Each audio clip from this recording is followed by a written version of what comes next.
آپ نے چہرے مبارک کو پھیر لیا، جب دوبارہ اس کی طرف دیکھے تو آپ کی آنکھوں سے آنسو رواں تھے، رو رہے تھے، اور فرمایا جنت کے 8 دروازے ہیں، کبھی کھولے جاتے ہیں اور کبھی بند کیے جاتے ہیں، سوائے باب توبہ کے کہ وہ کبھی بند نہیں ہوتا۔ توبہ کرتا رہا اور اللہ تبارک و تعالیٰ کی بارگاہ میں روتا رہا، اللہ تبارک و تعالیٰ تمہاری خطاؤں کو معاف کر دے گا۔ بنی اسرائیل میں ایک جوان شخص نے 20 سال متواتر اللہ تبارک و تعالیٰ کی عبادت کی اور 20 سال کنٹینیوز گناہوں میں ڈوبا رہا۔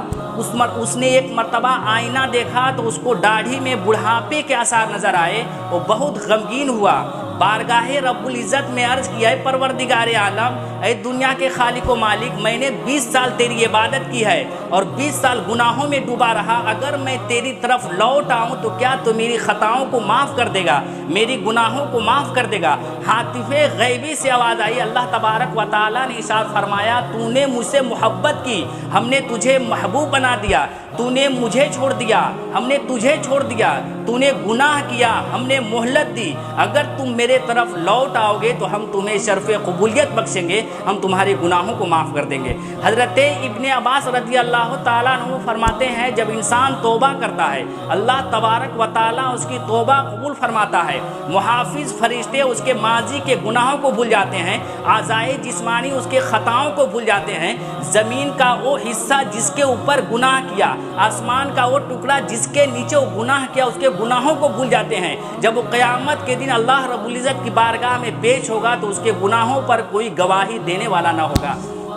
حضرت علی کرم اللہ وجہہ سے مروی ہے کہ اللہ تبارک و تعالیٰ نے مخلوق کی پیدائش سے 4000 برس قبل عرش کی چاروں طرف لکھ دیا تھا، انی لغفار لمن تاب آمن وعمل عملا صالحا ثم اہتدی، بے شک جس نے ایمان لایا، توبہ کی اور نیک عمل کیا، میں اسے بخشنے والا ہوں۔ صغیرہ اور کبیرہ گناہوں سے توبہ فرض عین ہے، کیونکہ صغیرہ گناہوں پر اصرار انہیں کبیرہ گناہ بنا دیتا ہے۔ فرمان الہی ہے، والذین اذا فعلوا فاحشۃ او ظلموا انفسهم، توبہ نصوح یہ ہے کہ انسان ظاہر و باطن سے توبہ کرے اور گناہ نہ کرنے کا عزم کرے۔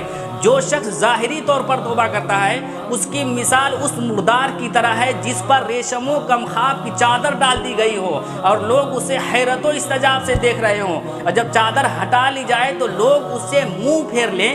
اسی طرح عبادت ریائی کرنے والے کو، دکھاوے کی عبادت کرنے والے کو لوگ تعجب کے نگاہ سے دیکھتے ہیں، اور جب قیامت کے دن فرشتے انہیں دیکھیں گے تو اس سے منہ پھیر لیں گے۔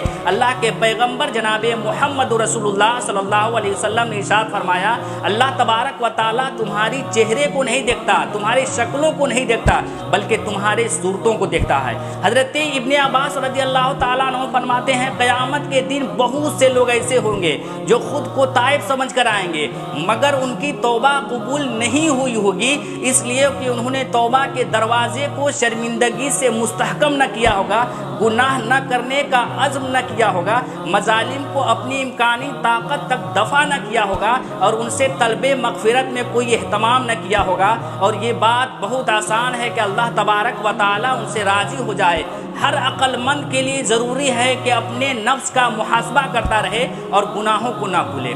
فقیہ ابو لیث رحمۃ اللہ علیہ فرماتے ہیں، ایک مرتبہ حضرت عمر رضی اللہ تعالیٰ عنہ روتے ہوئے حضور صلی اللہ علیہ وسلم کی بارگاہ میں آئے، عرض کی، یا رسول اللہ، میرے گھر کے سامنے ایک جوان کی گریہ وزاری نے میرے جگر کو جلا دیا ہے۔ اللہ کے پیغمبر جناب محمد رسول اللہ صلی اللہ علیہ وسلم نے فرمایا، اے عمر، اس جوان کو میرے پاس لاؤ۔ حضرت عمر رضی اللہ تعالیٰ عنہ اس جوان کے پاس گئے جو زارو قطار رو رہا تھا۔ حضرت عمر نے اس جوان کو اللہ کے پیغمبر جناب محمد رسول اللہ صلی اللہ علیہ وسلم کی بارگاہ میں پیش کیا۔ حضور صلی اللہ علیہ وسلم نے فرمایا، اے جوان، تم کس لیے رو رہے ہو؟ وہ جوان بولا، یا رسول اللہ، یا نبی اللہ، یا حبیب اللہ، میں اپنی گناہوں کی کثرت اور رب ذوالجلال کی ناراضگی کے خوف سے رو رہا ہوں۔ حضور صلی اللہ علیہ وسلم نے فرمایا، کیا تو نے شرک کیا ہے؟ وہ جوان بولا، یا رسول اللہ، میں نے شرک نہیں کیا ہے۔ حضور صلی اللہ علیہ وسلم نے فرمایا، کیا تو نے کفر کیا ہے؟ وہ جوان بولا، یا رسول اللہ، میں نے کفر نہیں کیا ہے۔ حضور صلی اللہ علیہ وسلم نے فرمایا، کیا تو نے کسی کو ناحق قتل کیا ہے؟ وہ جوان بولا، یا رسول اللہ، میں نے کسی کو ناحق قتل نہیں کیا۔ حضور صلی اللہ علیہ وسلم نے فرمایا، اگر تیرے گناہ ساتوں آسمان اور زمین اور پہاڑوں کی برابر ہو جائیں تو اللہ تبارک و تعالیٰ اپنی رحمت سے تمہارے گناہوں کو بخش دے گا۔ وہ جوان بولا یا رسول اللہ میرا گناہ ان سے بھی بڑا ہے۔ حضور صلی اللہ علیہ وسلم نے فرمایا تیرا گناہ بڑا ہے یا کرسی؟ وہ جوان بولا یا رسول اللہ میرا گناہ بڑا ہے، کرسی چھوٹا ہے۔ حضور صلی اللہ علیہ وسلم نے فرمایا تیرا گناہ بڑا ہے یا عرش الہی؟ وہ جوان بولا یا رسول اللہ میرا گناہ بڑا ہے، عرش الہی چھوٹا ہے۔ حضور صلی اللہ علیہ وسلم نے فرمایا تیرا گناہ بڑا ہے یا رب ذوالجلال؟ وہ جوان بولا یا رسول اللہ یا حبیب اللہ میرا گناہ چھوٹا ہے، رب ذوالجلال بڑا ہے۔ اللہ کے پیغمبر جناب محمد رسول اللہ صلی اللہ علیہ وسلم نے فرمایا بلا شبہ جرم عظیم کو رب عظیم معاف فرماتا ہے، بتا تیرا گناہ کیا ہے؟ وہ جوان بولا یا رسول اللہ مجھے بتانے میں شرم آ رہی ہے۔ اللہ کے پیغمبر جناب محمد رسول اللہ صلی اللہ علیہ وسلم نے فرمایا بتا تو صحیح تیرا گناہ کیا ہے؟ وہ جوان بولا یا رسول اللہ میں 7 سال سے کفن درزی کر رہا ہوں، انصار کی ایک لڑکی فوت ہو گئی، اس کا کفن چرانے کے لیے قبر جا پہنچا یا رسول اللہ۔ کفن چرانے کے بعد کچھ ہی دور چلا تھا یا رسول اللہ کہ شیطان مجھ پر غالب آ گیا اور میں الٹے قدم واپس جا کر لڑکی سے زنا کر لی، لڑکی سے بدکاری کر لی یا رسول اللہ۔ ابھی لڑکی سے زنا کرنے کے بعد ابھی چلا ہی تھا کہ لڑکی کھڑی ہو گئی اور کہنے لگی خدا تجھے غارت کرے، تجھے اس نگہبان کا خوف نہیں جو ہر مظلوم کو ظالم سے اس کا حق دلاتا ہے، تو نے دربار خداوندی میں ناپاک کر دیا ہے، تو نے تمام لوگوں کی جماعت میں برہنہ کر دیا ہے۔ اتنا سننا تھا، حضور صلی اللہ علیہ وسلم نے فرمایا اے جوان یہاں سے ہٹ جا، یہاں سے نکل جا، تو جہنم کے لائق ہے، تو جہنم کے مستحق ہے۔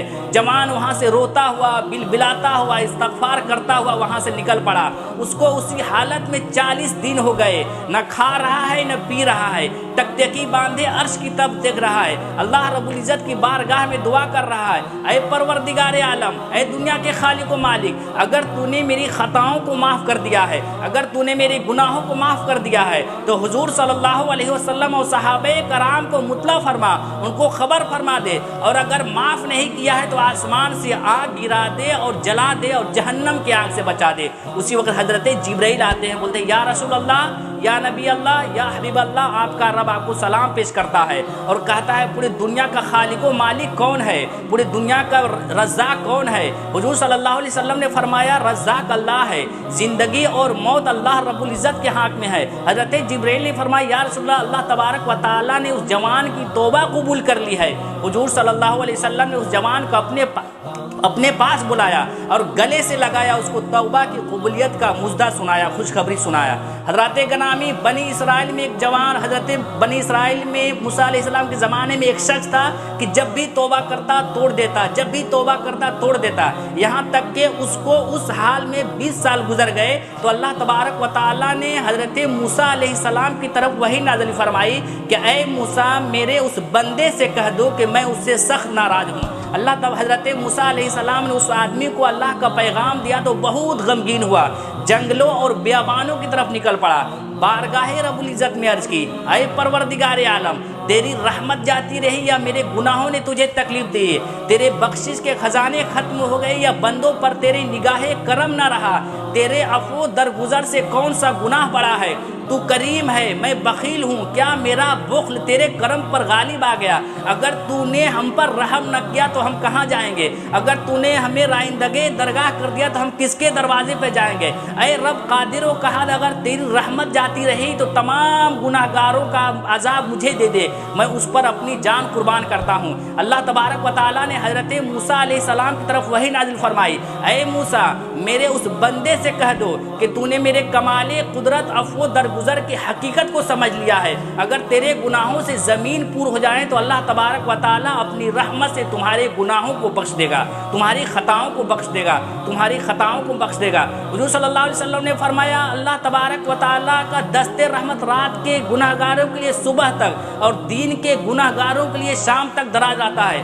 بخاری و مسلم میں ہے حضور صلی اللہ علیہ وسلم نے فرمایا کہ تم سے پہلے لوگوں میں سے ایک شخص تھا جس نے 99 یعنی 99 لوگوں کو قتل کیا، وہ دنیا کے سب سے بڑے عالم کی تلاش میں نکلا، جاتے جاتے کسی نے ایک راہب کا پتہ بتایا، وہ راہب کے پاس گیا اور اس نے کہا کہ میں نے 99 لوگوں کو قتل کیا ہے، کیا اللہ تبارک و تعالیٰ میری خطاؤں کو معاف کرے گا، میری گناہوں کو معاف کرے گا، میری توبہ قبول فرمائے گا؟ اس راہب نے کہا نہیں، اس نے اس شخص کو بھی قتل کیا۔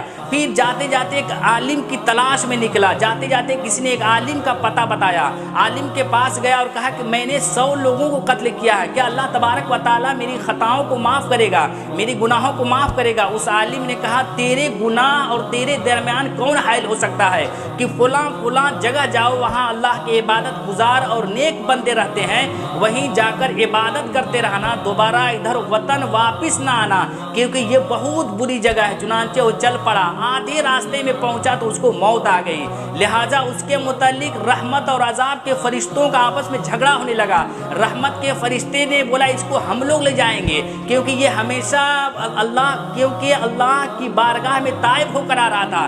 عذاب کے فرشتے نے بولا نہیں، یہ ہمیشہ لوگوں کو قتل کیا ہے، لوگوں پر ظلم و ستم کا پہاڑ توڑا ہے، اس لیے ہم لوگ لے جائیں گے۔ تو اللہ تبارک و تعالیٰ نے انسانی شکل و صورت میں ایک فرشتے کو وہاں بھیجا۔ فرشتے نے کہا جو میں بولوں میرے حکم کو مانو گے، میرے حکم کو تسلیم کرو گے؟ ان فرشتوں نے کہا ہم مانیں گے۔ چنانچہ کہا کہ زمین کو ناپو، اگر نیکوں کے بستی قریب نکلتا ہے تو اس کو رحمت کے فرشتے لے جائیں گے، اور اگر بدوں کے بستی قریب نکلتا ہے تو اس کو عذاب کے فرشتے لے جائیں گے۔ چنانچہ زمین ناپی گئی تو نیکوں کے بستی قریب نکلا، لہذا اس کو رحمت کے فرشتے لے گئے۔ مسلم کی روایت ہے کہ جہینہ عورت جو زنا سے حاملہ تھی، حضور صلی اللہ علیہ وسلم کی بارگاہ میں آئی، عرض کی یا رسول اللہ، یا نبی اللہ، یا حبیب اللہ، میں قابل حد ہوں، میں سزاوار کے لائق ہوں، مجھے سزا دی جائے، مجھے مارا جائے، مجھے تکلیف دیا جائے۔ حضور صلی اللہ علیہ وسلم نے اس کے سرپرست کو بلایا اور کہا اس کے ساتھ حسن سلوک کرنا، اس کے ساتھ نرمی اور محبت سے پیش آنا، جب اس عورت کے بچے پیدا ہو جائے تو میرے پاس لانا۔ چنانچہ اس عورت کو بچے کے پیدائش کے بعد حضور صلی اللہ علیہ وسلم کی بارگاہ میں لے گیا گیا۔ حضور صلی اللہ علیہ وسلم نے فرمایا اس عورت کے کپڑے اچھے طریقے سے باندھ دیے جائیں، پھر آپ نے اس کو سنسار کرنے کا حکم دیا، بعد میں اس کی نماز جنازہ پڑھائی۔ حضرت عمر نے عرض کیا یا رسول اللہ، یا حبیب اللہ، آپ نے اس زانیہ کی نماز جنازہ پڑھائی ہے۔ حضرت حضور صلی اللہ علیہ وسلم نے فرمایا اے عمر، اس عورت نے ایسی توبہ کی ہے کہ اگر مدینہ کے 70 آدمیوں پہ بانٹ دی جائے تو پوری ہو جائے۔ کیا تو نے اس سے بھی کوئی افضل شخص کو دیکھا ہے جو خود کو اللہ تبارک و تعالیٰ کے حدود کے اجرا کے لیے آئی ہو؟ اصبہانی کی روایت ہے جب انسان توبہ کرتا ہے اللہ تبارک و تعالیٰ اس کی توبہ قبول فرماتا ہے، محافظ فرشتے اس کے ماضی کے گناہوں کو بھول جاتے ہیں، اعضائے جسمانی اس کے خطاؤں کو بھول جاتے ہیں۔ جب وہ قیامت کے دن اللہ رب العزت کی بارگاہ میں پیش ہوگا تو اس کے گناہوں پر کوئی گواہی دینے والا نہ ہوگا۔ اصبہانی کی روایت ہے گناہوں سے شرمسار اللہ تبارک و تعالیٰ کی رحمت کا منتظر ہوتا ہے، اور متکبر اللہ تبارک و تعالیٰ کے ناراضی کا منتظر ہوتا ہے۔ اے اللہ کے بندو، جان لو دنیا سے کوئی نہیں جائے گا یہاں تک کہ اپنے اچھے اور برے عمل کو دیکھ لے گا۔ رات دن تمہاری سواریاں ہیں، ان پر سوار ہو کر آخرت کی طرف اچھا سفر کرو، اور توبہ میں تاخیر سے بچو، کیونکہ موت اچانک آتی ہے، اور تم میں سے کوئی اللہ تبارک و تعالیٰ کے حلم کی وجہ سے سست نہ ہو، کیونکہ آگ تم سے اور تمہارے جوتے سے بھی زیادہ قریب ہے۔ پھر حضور صلی اللہ علیہ وسلم نے یہ آیت پڑھی فَمَن يَعْمَلْ مِثْقَالَ ذَرَّةٍ خَيْرًا يَرَهُ وَمَن يَعْمَلْ مِثْقَالَ ذَرَّةٍ شَرًّا يَرَهُ۔ تم میں جو کوئی ذرہ برابر نیکی کرے گا اسے بھی اللہ تبارک و تعالیٰ دیکھے گا، جو تم میں ذرہ برابر برائی کرے گا اس کو بھی اللہ تبارک و تعالیٰ دیکھے گا۔ استغفر اللہ ربی من کل ذنب واتوب الیہ۔ السلام علیکم۔